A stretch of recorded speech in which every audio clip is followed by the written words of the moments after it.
আসসালামু আলাইকুম viewers, welcome back to my Dhaka two Bangkok blog. আমাদের গন্তব্যস্থল ছিল ঢাকা এয়ারপোর্ট। ফ্লাইট ছাড়ার 3 ঘন্টা আগেই চলে যাওয়া সবচেয়ে বেশি ভালো। ইমিগ্রেশন বোর্ডিং পাস করতে করতে অনেক সময় লেগে যায় আর অনেক সময় ভিড়ও থাকে, সেই জন্য আগেই চলে যাওয়া সবচেয়ে ভালো। এয়ারপোর্টে পৌঁছে গিয়েছি, এখন হচ্ছে যে লাগেজগুলো আমরা দিয়ে দিলাম, বোর্ডিং পাসও নিলাম। এখন হচ্ছে আমরা লাউঞ্জে যাব কিছু খাওয়ার জন্য, কজ আমরা রাতে ডিনার করিনি অ্যান্ড আমাদের ফ্লাইট ছিল রাত 2টায়। ক্রিসমাস অ্যান্ড নিউ ইয়ার উপলক্ষে লাউঞ্জটি খুব সুন্দরভাবে ডেকোরেট করেছিল, খুব সুন্দর লাইটিংয়ে ছিল অ্যান্ড ক্রিসমাস ট্রিও ছিল, দেখতে খুবই ভালো লাগছিল। এইবার আসি লাউঞ্জের ফুড টেস্টের পালা। So overall the best place. এখানে খাবারের টেস্ট ছিল অনেক ভালো, গোলাপ জামুন থেকে শুরু করে মিষ্টান্ন, এছাড়া ছিল ভাত, বিরিয়ানি আইটেম ছিল, এটি ছিল চিকেন বিরিয়ানি, বিফ কারি। আমি ট্রাই করেছিলাম ওদের এই চিকেন তেহারি বা বিরিয়ানি, এটা খুব মজার ছিল অ্যান্ড বিফ কারিটাও ছিল অসাম। ভেজিটেবলসেরও একটি ডিশ ছিল যেটি হচ্ছিল খুব হেলদি অ্যান্ড খুব কালারফুল ছিল, সর্টেড ভেজিটেবলস ছিল অ্যান্ড বেকড পটেটো ছিল।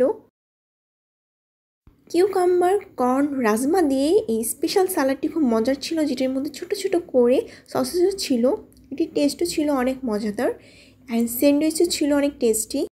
ফ্রুট সালাদও আমার কাছে অনেক ভালো লেগেছে। এখানে আপেল, তরমুজ দিয়ে মূলত ফ্রুট সালাডটি করা। যাত্রার পূর্বে খুব কম পরিমাণে খাওয়াই হচ্ছে সর্বোত্তম একটি পন্থা। তারপর যেন খিদা না লাগে সেই জন্য আমরা হচ্ছে একটু কম পরিমাণে সব কিছুই ট্রাই করছিলাম।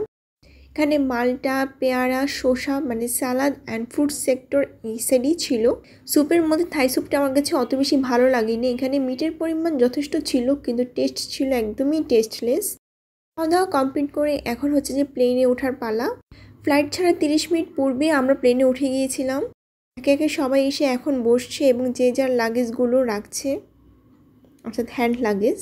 প্লেনের বাইরে থেকে বাংলাদেশ বিমানের দৃশ্যটি দেখছিলাম, ভালোই লাগলো। আমাদের ফ্লাইট ঠিক 2টোই ছেড়েছিল, কোনো ডিলে হয়নি। প্লেনেও আমাদেরকে খাবার দিয়েছিল কিন্তু প্লেনের খাবার আমার কাছে অত বেশি ভালো লাগে না। আমাদেরকে কেক দিয়েছিল, ব্রেড দিয়েছিল অ্যান্ড রাইসের সাথে ফিশ কারি একটি আইটেম ছিল। Chicken rice and fish rice 2 items ছিল। সো আমি নিয়েছিলাম হচ্ছে ফিশ রাইস অ্যান্ড ফিশ রাইসের সাথে একটু ভেজিস ছিল, একটু হেলদি ছিল অ্যান্ড বাটারটিও ছিল ব্রেডের সাথে খাওয়ার জন্য, ব্রেড অ্যান্ড বাটার অ্যান্ড একটা পানির বোতলও দিয়েছিল আমাদেরকে। আমার সাথে আম্মু ছিল, আম্মু হচ্ছে নুডলস নিয়েছিল যেটি হচ্ছে যে সসেস দিয়ে করা অ্যান্ড রিফ্রেশিং টিস্যু ছিল, এটা খুব ভালো লেগেছে।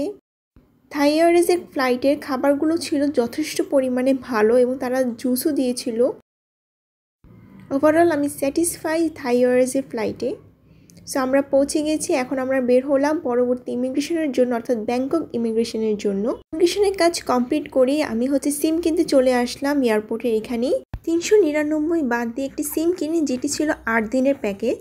কেনার পর আমরা হচ্ছে লাগেজ কালেক্ট করে নিলাম। এখন হচ্ছে যে লাগেজ নেওয়ার পর আমরা হচ্ছে এক্সিট সেকশনে যাব।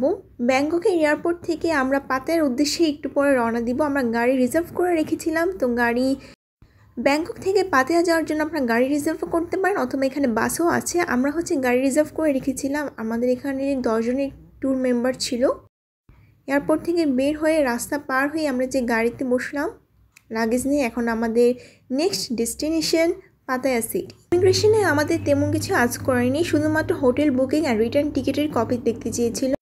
আমার এই ব্লগটি ভালো লেগে থাকলে অবশ্যই নেক্সট ব্লগের জন্য লাইক অ্যান্ড সাবস্ক্রাইব করি পাশে থাকবেন।